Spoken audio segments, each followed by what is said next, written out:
have the Ayatollah of fantasy rock and roller with us today, Adam Rank. How you doing, Rank? They look great in person, and I just can't wait till next year where we can pack it full of 25,000. Hey, Bob, how you doing? Hey, I'm doing great. I didn't know it was Ball Guys Day. It was being ranked. I mean, how can you lose? This is the Dynasty Vipers ViperCast.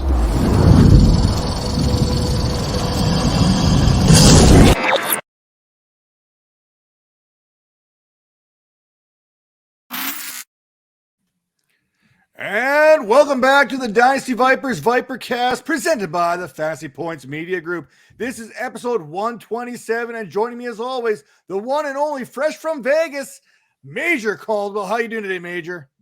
Still tired. Vegas, like when you get old, Vegas is hard to recover from. Dude, when I go to work, it's hard to recover from, let alone Vegas. Now, joining us today, we are welcoming a creator of an award-winning Harris football podcast. From ESPN to Harris football, give it up for Christopher Harris. Hey guys. Thank you for having me. I was going to add a little extra to that intro, but I want to save that for the behind the grind part of the show because, I mean, you have a very unique background when it comes to writing, especially in this fantasy football space. A little bit of a background, a little bit of a prelude to your experience heading into everything here. So we'll get on to that in the behind the grind aspect here first. We are going to talk a little bit of the contractual football talk that we come with every show. And hey, we just had the NFL draft. That went down. We've seen some crazy things leading up to the NFL draft as far as new faces and new places, especially at the wide receiver position. So why wouldn't that change come the NFL draft? I mean, right off the get-go, we had trade talks. And by the way, Philadelphia, this may be their best first-round selection they've ever made on a wide receiver. Can't beat him. Join him. Howie Roseman goes. I've had J.J. Arcega-Whiteside, Jalen Reagor. You know what? Better off just giving away this pick and bringing in A.J. Brown. What are your thoughts on the Eagles bringing in A.J. Brown? My thoughts are Jalen Hurts really needs to be able to play, and I have some questions about that still. I think for the Eagles, it's a no-brainer. It's great. I think, as you just implied, like whatever receiver they were going to take in the first round was not going to be at A.J. Brown, probably not at A.J. Brown's quality ever, and certainly not right away. And therefore, to make the Eagles better, more dangerous, more complete in terms of a NFL offense, I mean, it's absolute great trade, no brainer. You know, the only reason Tennessee would ever let him go is because of money. And I'm of the opinion that anytime you do anything because of the salary cap, you're making a giant, stupid mistake because you don't want to pay real dollars. So I love it for the Eagles. For fantasy, again, it's going to come down to what you think of Jalen Hurts. I've been at the forefront. I think even when Hurts was going bananas, I was watching the game film because that's what I do, and being concerned about what he looked like as a thrower. His arm is mid-sized at best. His accuracy is probably a little worse than that. And my hope is that it's sort of like a Deebo Samuel-esque emergence for A.J. Brown in Philly. I would love to see them go full Deebo, line him up in the backfield, let him carry. I mean, it's hard on the body. It maybe isn't the greatest thing to do when you just paid somebody $70-something million guaranteed. But as a pure receiver, it does feel like a little bit of a downgrade for Brown. So with Brown and Devonta Smith now both there, does one cut into the other? I mean, if we're looking at fantasy football drafts, startups or whatnot, A.J. Brown may have been flirting with first-round potential. Devonta Smith maybe in the third round. Do you move both those guys back a round or two now because of the situation there in Philadelphia? I mean, I probably wouldn't have had them there to start with. I'm going to guess I wouldn't have. I don't have like a startup dynasty ranks quite yet. It's early for me, but I'm going to guess I probably would have. The market's going to come back to me a little bit. There's no question. You guys probably don't. Maybe you do or don't know, but long ago at ESPN, I coined this phrase "crutch argument." And it's an argument that you can use to take either side of a position. So the reason that I came up with this is because we used to, in the old ESPN days, we used to have people in the war room when we were ranking players. They would come out and say, I love this for the guy. I absolutely love it because they're getting a new receiver in and it's going to no double teams anymore. He's going to be open more. I love this. And then later, an hour and a half later, with the memory of a gerbil, they would say, I hate this. I mean, it's all the targets are going away for this guy in a different situation on a different team, right? They were fitting the exact same stimulus of a new receiver coming in to the argument they wanted to make about the player. I don't think that a new receiver coming to a team necessarily means one thing or the other. If the offense is functional, hell, give me as many damn receivers and good players as I can get, and let's score 35 points a game. Fantastic. Right. So I'll say I don't really, for me, have a massive impact, but it's probably because if they were really 1 in 3, then I probably was already sort of behind on those 2 players. Yeah, well, I'm the king of the crutch argument over here. Every time Major makes an argument, I usually follow it back with a crutch argument to fit my own narrative. I mean, that's what we do, right? We try and make our own narratives. We pick stats, we cherry pick stats from here, what we want to believe to fit our own narrative. And you know what? Then every once in a while, let's go na to Major, and that's how I win the argument. I don't think you ever won one, but I'll let you have it. But let's talk about another Brown. Let's talk about Marquise Brown to the Cardinals. Right. Do you think the Cardinals kind of knew something was coming along down the road here? Yep. I think it'd be silly to contend otherwise. It was a curious trade. I don't like, again, compared to the player that you would have gotten, I think the NFL and I think Dynasty in general, we think too much about 4 years from now. Right. Every year is so different, and key players get hurt every year, and you should try to win right now.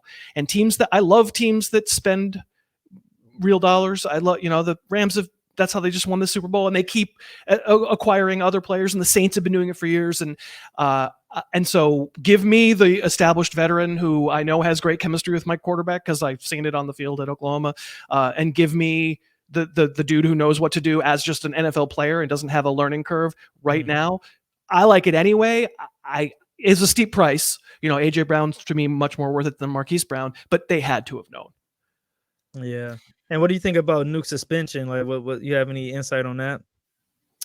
I mean, it stinks, and I think he probably has to be looked at as a, in that 20 to 32 range. I mean, receiver is freaking joke anyway. Receivers got like, cool, I feel really great about 4 guys. Let's rank the next 50. They're all the same.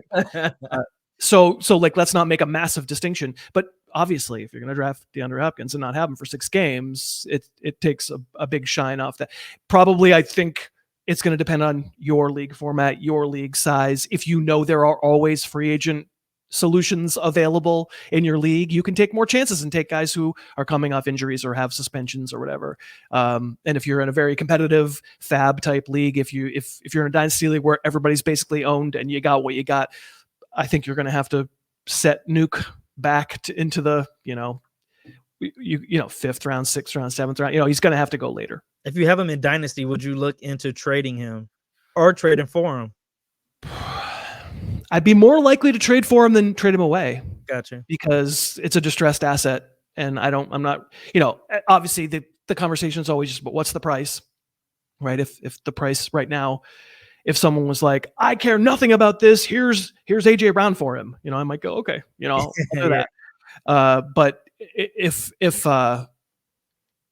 he's a distressed asset and the guy who has him in your league thinks, I just want out from under this, and it depends on my own roster and do I have other receiver solutions? Can I find them? But I'd probably be more like, this is just philosophically, when bad things happen to players that aren't like physical, my tendency is to be more of a buyer than a seller. There's those trades going on. It was like, hey, you know what? I know that Hopkins, he's out for 6 games. So here, let me do you a favor here. Let me trade you Gabriel Davis here for DeAndre Hopkins. And I'll take the risk here. And you can have a player you can start right away. Those trades went out like right the day of the draft. As soon as this broke down, those are being flooded in those inboxes here. But everybody watching this and listening to this did not take those offers. Right. Because they're too smart. You guys traded too well. No, I didn't. No, we didn't. But you talked about how the Cardinals had to have known. This test reportedly goes back till November. He tested positive way back in November for this substance. So why are we just hearing about this now instead of back in November, December? Well, the wheels of justice in the NFL turn slowly and capriciously, let's say. But Nice word. I will just say, maybe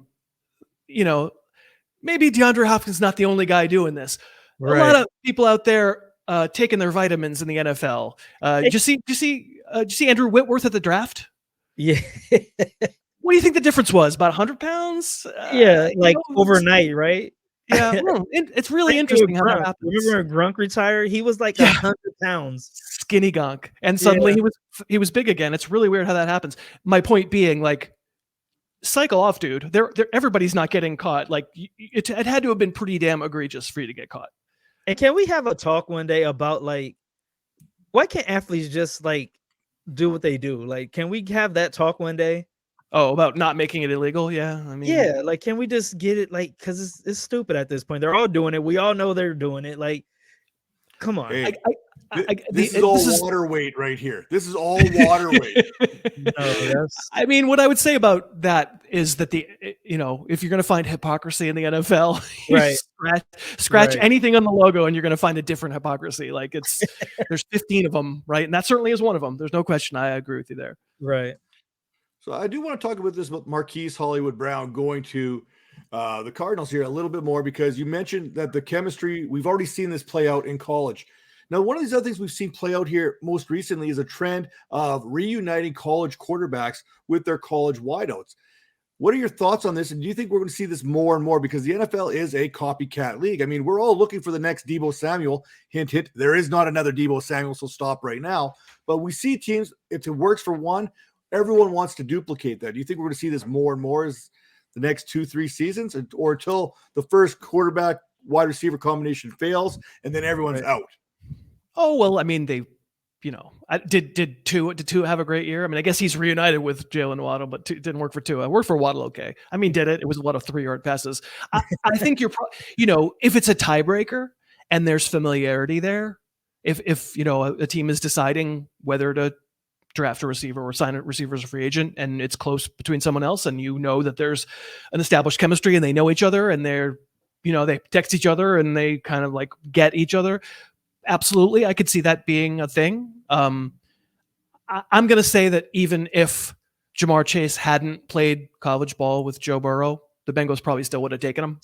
And so maybe we're making more out of this than there really is. But probably there is something to, in this case, I would imagine we know DeAndre Hopkins is suspended, and we know we're going to need a wide receiver one for those first 6 weeks, and AJ Green is not it. Apparently neither is Rondale Moore. I bet it was a matter of Kyler, who's in your Rolodex, and if we could trade for that guy, that's great.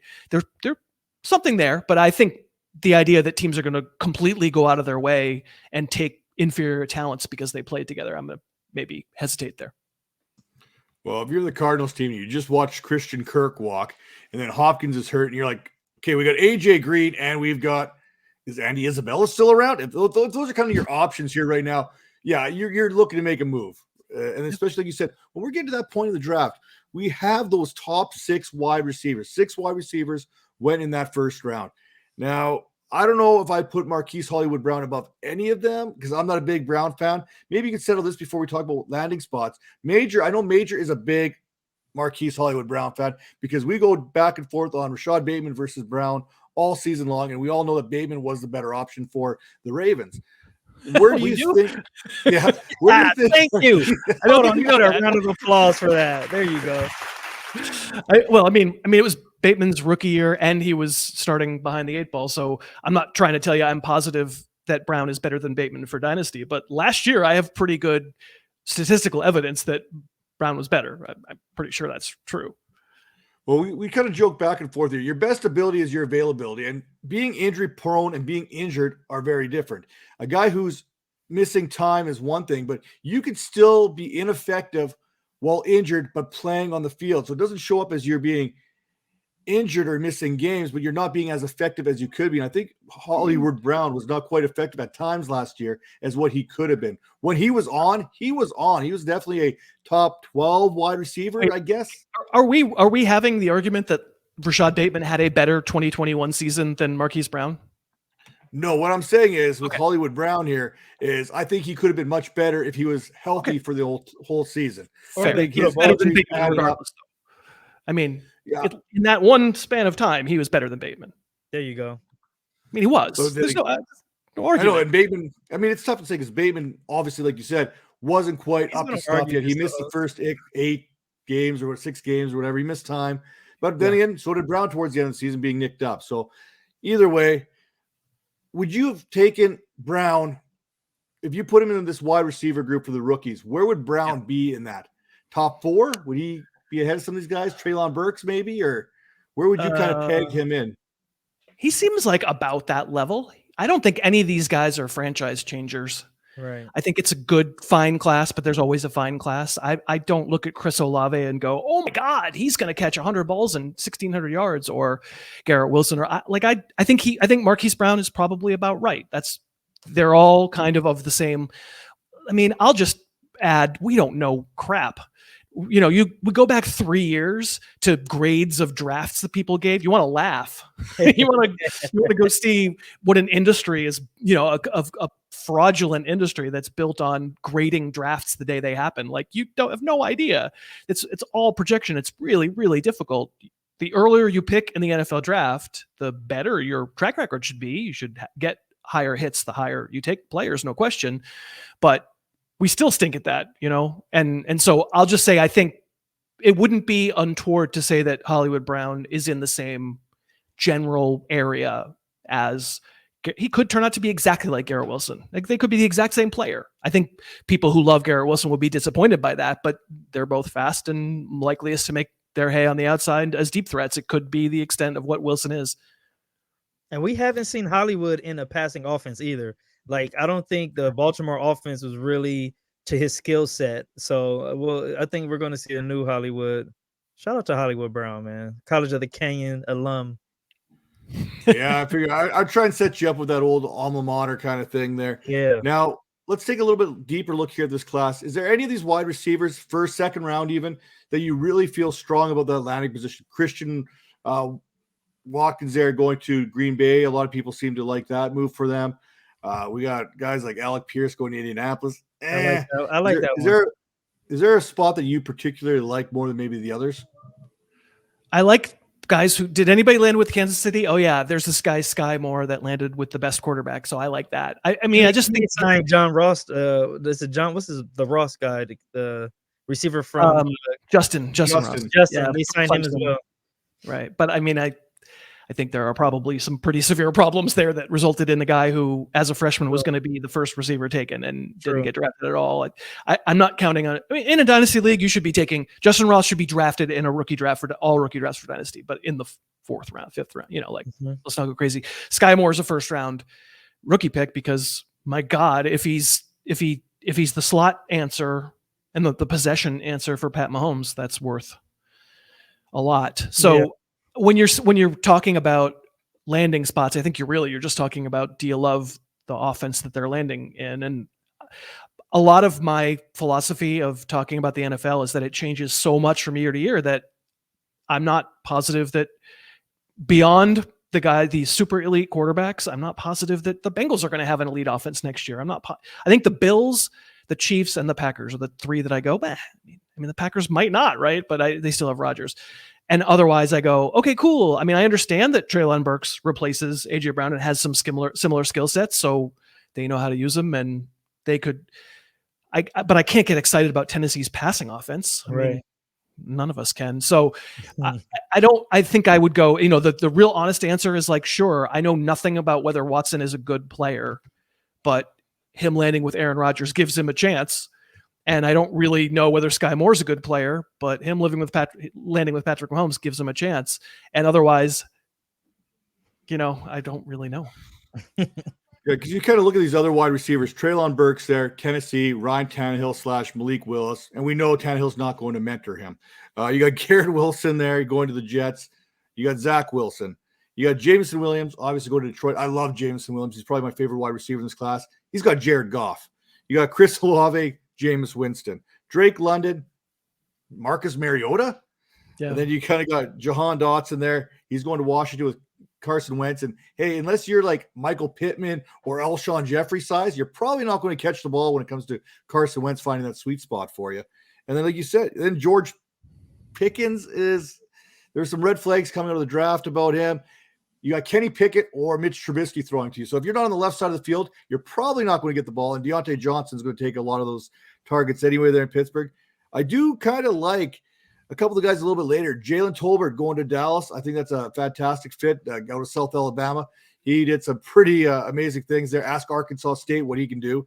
And then John Mechie, low-key Houston Texans, opportunity there. Yes, Davis Mills is the quarterback, but I kind of joked about this. I said if Davis Mills was a quarterback in this year's draft class, I think he would have been the number 1 overall quarterback off the board. Am I crazy to think that, Chris? Or are we right on par here? If that were the case, then what a crappy quarterback class. I think we are. I think we hear the NFL loud and clear on that they don't like this really quarterback class.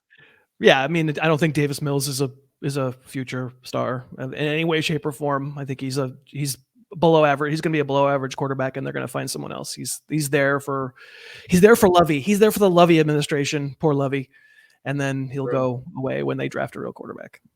Yeah, they're in a Bryce Young sweepstakes. Yeah, So I mean, I guess I would assess all of these by saying we don't know. It's fine to be excited. It's fine to have favorites. I think it's cool. On our channel, we've had some various people say that now the draft has opened, has finished. I've asked a few of the guests on my show or guests on the YouTube channel or whatever, like, who's your favorite landing spot? And a couple people said Jameson Williams, not because of the landing spot, just because they like the player. But I just don't. We all have to come to grips with these rookie drafts, and there just isn't a definite answer. You could give me, probably certainly 5, maybe 7 or 8 number 1 picks in a rookie draft. If you're telling me it's Breece Hall and you're stupid if you say otherwise, I go, okay, man, good luck, because I don't agree. It might be right, but I don't know. I don't think there's an obvious answer. For last year for me, it felt like Najee Harris and then Jamar Chase, and I didn't really ever come off of that. And right now, I don't have a definite answer. Yeah. And then if you manage to get past that 101 of those rookie drafts, then comes 102. What do you do at 102? I mean, exactly. It's all over. It's easier. We've had this debate. It's easier, right? I'd rather have 105. Oh, they all get to make the decision, and then I'll pick someone. I mean, I don't think. Yeah. I don't think there's 102 a definite just means you got one less guy to choose from. Exactly. That's all that means in this year's class. But what we don't have less to choose from is the ViperCast here and the Fantasy Points Media Group, in which we are proudly presented by. Head over to fantasypoints.com right now, enter promo code Vipers22, and get yourself 10% off that subscription today. You get John Hansen, Joe Dolan, Graham Barfield, Scott Barrett there, Wes Huber, you name it, Tom Broley.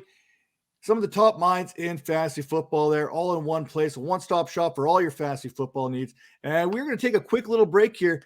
And when we come back, we're going to go behind the grind with Christopher Harris of Harris Football. So stay tuned for that here. See you in a few minutes.